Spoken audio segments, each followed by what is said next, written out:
Hozirgi paytda juda ham ko'pchilik chet mamlakatga ishga ketyapti. Ayollar ham, erkaklar ham. Bu oddiy hol bo'lib qolgan. Kimnidir turmush o'rtog'i ketadi, kimnidir ayoli ketadi.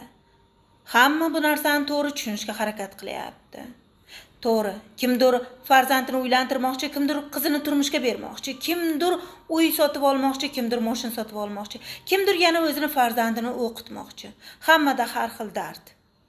Ilohim hammaga o'zlari orzu qilgan narsalar yengil kelsin va ular o'zini orzusiga erishsin. Jonlaring sog' bo'lsin. Men hech kimga qarshi emasman. Lekin o'zini yurtiga qolib yomon ishlarni qiladigan insonlarga bir savolim bor. Nima bo'ldi?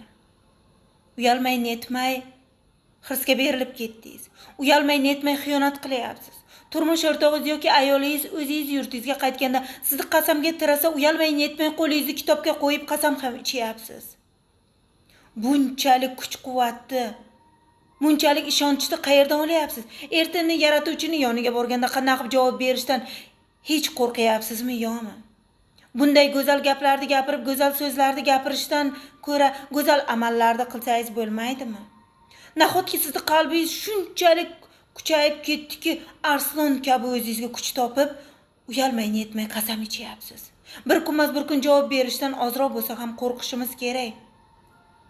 Hirs ifloslikni go'zallashtiryapti.